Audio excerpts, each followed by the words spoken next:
Hi guys. I thought I would give you my year-end tour of what the garden looks like and what everything is doing right now. We got a big storm coming tonight. Guess there's even some storm chasers coming to town. Can't wait to watch that. Hold on. So it's November 7th. This is my final filming of my garden for 2025. And so a quick review. I moved some daylilies and Mexican petunias back here. I have irises behind the boxwoods, but they got overshadowed by the overgrowth of whatever these, I think they're burning bushes or whatever back there, and they didn't do well because of that. So I don't know if they're going to appear or not appear, so that'll be a surprise for us next year. My hostas did very, very well this year. They have proven year after year to be a great plant for drought, which amazes me because they're a shade plant, you know. But these guys, I just love them. They have been wonderful for me. I had coneflowers in here that kind of started dying back, so I gave them to my daughter and she took them to her garden. I lost a lot of what was going on here since I first started it. Like, I lost the coneflowers here and there was a patch of them over there, and they're all gone, and hopefully they're doing well for her. I had problems with my autumn joys. They all splayed out. I lost one here in the middle, but I'm going to replace that, and I've kind of learned what I need to do next year, which is in June, after they've had their original or their first flowering, just cut them back no matter how hard it is, and then they'll regrow, and that might hopefully prevent that splaying out because that was awful and ugly.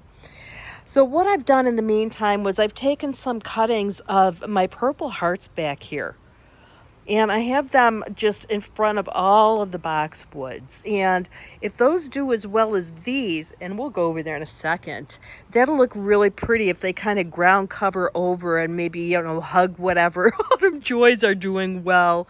My big success this year, in addition to the hostas, were my salvias. These guys did absolutely wonderful.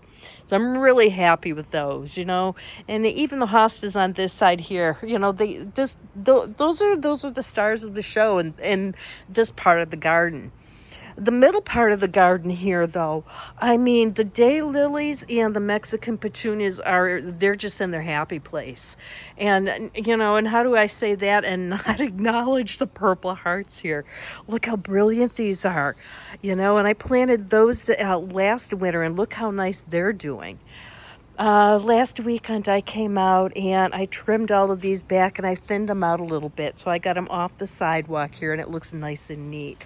I came back into the rose bush here, and it might be hard to tell. I can't tell through the lens, but I gave this a very hard cut. And this one over here, it was already tiny. There wasn't a whole lot to cut back, but you can see it's still blooming.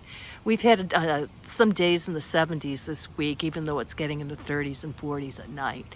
So this is the one that was planted last fall, and I took some cuttings of that, some dig outs of that, and I planted it here and here, so that'd be really nice if this gets all nice and purple here too. So that's how my garden ends as far as the front garden here goes. I'll show you what else is happening on the inside though.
So out here on the balcony, everything is pretty much done.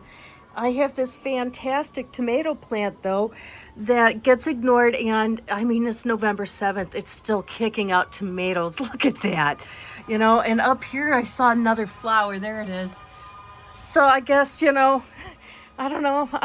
I'm the worst person to come to gardening advice, because the more I ignore them and forget about them, the better they do for me. That's another example. What I have over here is a mint plant. This is my hardy geranium. These guys are going to stay out here this year. I had a problem with gnats in the house, and I'm not sure which plant it came from. I don't think it's this one. I think it's this one, because I went to plant these three plants together, and when I did, I noticed this one here was saturated.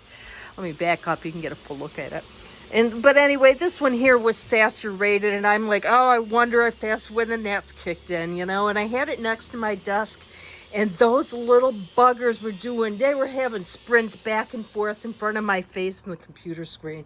Oh my God. Anyway, so these guys are out here because, as I said a few minutes ago, we've had some days of 70 degrees, and so I thought this is a perfect time just to let them air out and dry. So what's happening out here though is, if you saw my other video, this is the progress that's been made on my neighbor's yard.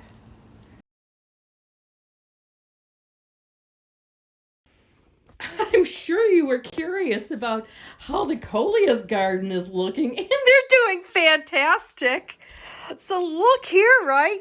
I brought them in, about 3 or 4 weeks ago? Maybe something, not more than a month ago. And you saw how bare boned they were. And look at them now. Look at them. I mean, they're just, they're doing fantastic.